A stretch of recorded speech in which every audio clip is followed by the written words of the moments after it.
Malabo. Wala lang ginagawa. May dapat ka malaman. Ito ang ama. Kayo ni Nabayas, Jeff, marami kayong ama. Jeff, I need your comfort.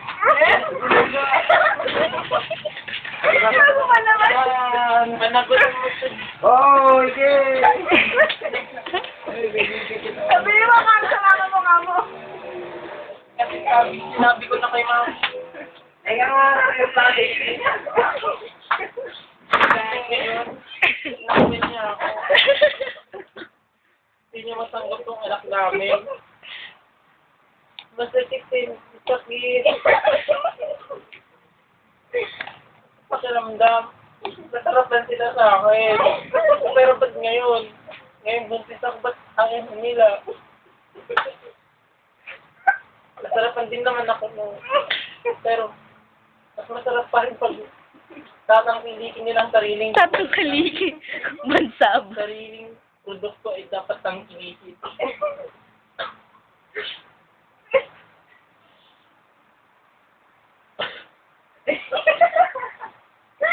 Alam niya mo.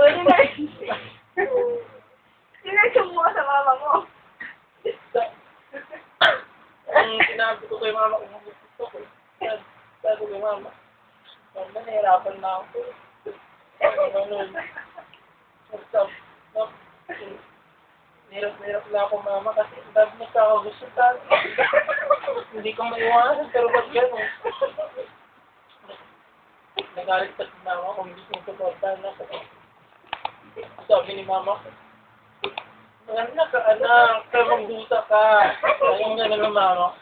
Sanayin ko na ba yun? Dapat ba sabihin ng mama ko yun? Hindi niya ba ako mahal?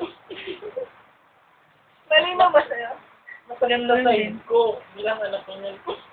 Hindi ko pa nasasabing buntis ako kay Jeff, kay Valera, at kay AJ.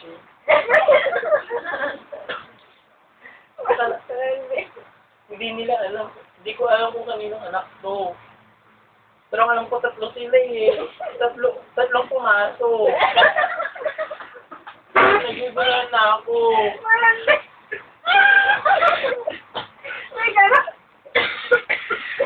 Ayoko din naman ipalaglag to eh. Kasi nagustuhan ko. Alam niyo yun, nagustuhan ko. Kailangan ko talaga si Jeff.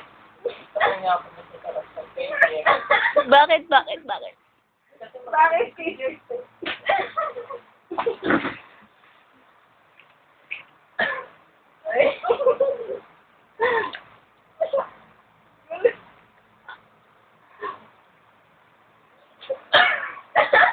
Hindi na po. pinakaban ko, baka walang tumangkilik sa kanila.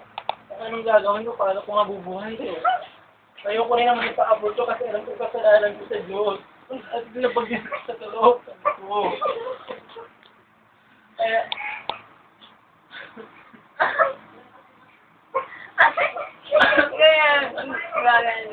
Kaya ito na lang sa akin parang kung hindi man nila tangkilikin dapat. Kasi naman din naman sana ako ni Tita Rose. Oh, Michelle, po ka, Michelle. Pupunta ko sa kita sa utay si ate. Michelle.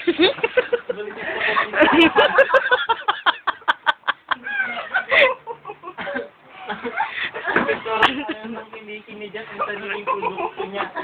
Ay, nag-reply. Sexy sa Rose. Na ako naalala.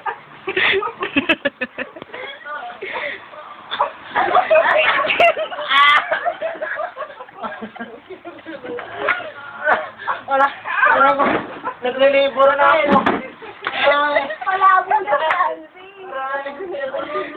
Madilim! Francis, madilim! Push! Push! Push! Push! Push! Push! Cut.